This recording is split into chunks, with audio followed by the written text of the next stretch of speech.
Investasi bisa datang dari mana aja, bisa lewat transferan, bisa juga cash kayak gini. Cuman kalau mau dipakai semua kan sayang, mendingan diinvestasiin. Misalnya duit aku 10 juta nih, terus aku mau taruh di deposito bank. Dengan tenor 12 bulan dan bunga 4,5% per tahun, berarti kalau aku nabungnya 2 tahun, 2 tahun lagi uang aku ini jadi 10.900.000-an. Apa investasi emas aja ya? Tren harga emas kan cenderung naik, dan kata analis nih, tahun 2023 itu harga emas 1 gramnya 1,6 juta. Berarti 10 gram emas aku hari ini senilai 16 juta. 3 tahun lagi berarti aku udah untung 6 juta. Investasi apa ya? Emas, deposito bank, investasi produk-produk lain. Mendingan diriset dulu biar nggak jadi korban investasi bodong. Hari gini emang banyak banget jenis investasi yang berseliweran. Apalagi nih dengan tawarnya keuntungan menggiurkan. Kalau udah gitu siapa coba yang nggak kegoda? Alih-alih bisa dapat untung besar dalam waktu singkat, malah harus kehilangan uang hasil keras selama ini.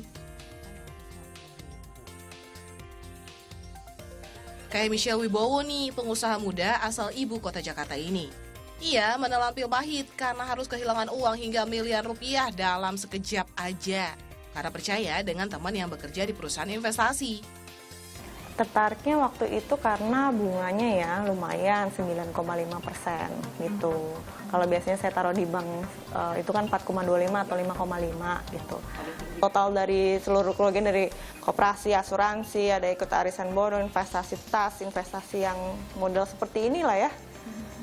Ya kurang lebih ada belasan. Habis itu saya kemarin udah tarik-tarikin sih yang model, karena kalau ke Peto Asuransi itu kan emang dia cuma dijamin OJK gitu kan, dan saya udah nggak percaya lagi yang kayak gitu. Yaudah saya pilih yang bank aja, yang 5,5% yang itu.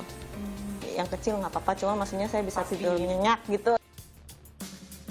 Maraknya kasus penipuan masyarakat dengan dalih investasi yang terjadi belakangan ini membuat publik bertanya-tanya akan peran pengawasan pemerintahan dan OJK.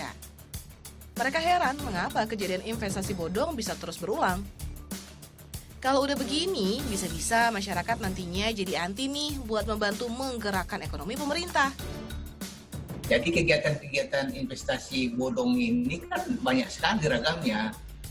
Tidak hanya di sektor yang mirip dengan jasa keuangan, tetapi di berbagai bidang lainnya. Kita lihat contohnya apa yang dilakukan di penasihat investasi yang tanpa izin ini kan memang kegiatan-kegiatan bukan merupakan pengawasan di OJK. Karena apa? Karena tidak terdaftar di OJK. Jadi bukan diawasi, harus diberantas kan gitu kan, bukan malah diawasi. Diberantas, kemudian masuk ke sektor investasi dan kami melakukan penanganan untuk menghentikan kegiatannya ini agar tidak berlanjut merugikan masyarakat. Di tengah banyaknya kasus penipuan berbalut investasi, nyatanya bukan berarti kita jadi anti menempatkan uang untuk mendapatkan keuntungan besar di kemudian hari. Masih ada kok cara aman kalau kita mau mulai berinvestasi, terlebih di era pandemi kayak gini. Jam kira-kira investasi yang tepat untuk ibu-ibu atau emak-emak tuh apa, Pak? Oke, sekarang yang menjadi lebih ini kan adalah yang menjadi alternatif kan logam mulia ya. Karena sekarang kalau nggak salah sudah hampir tembus 1 juta sekarang logam mulia ya. Itu mungkin juga bisa jadi alternatif buat para ibu-ibu melakukan investasi kalau dia tidak mengetahui tentang financial asset ya, salah satu contoh. Jadi itu adalah salah satu bentuk real asset, yaitu logam mulia.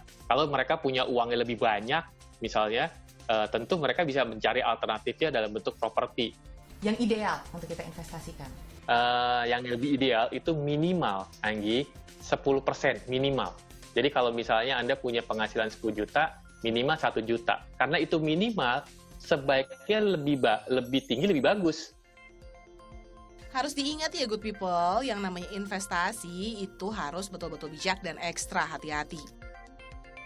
Jangan gampang tergiur sama tawaran yang kelihatannya menarik tapi nggak rasional. Apalagi mudah percaya dengan orang lain. Kalau udah gitu, kita sendiri juga yang akan rugi. Karena uang kita, tanggung jawab kita pribadi. Anggi Pasaribu, Bagus Darmawan melaporkan untuk NET.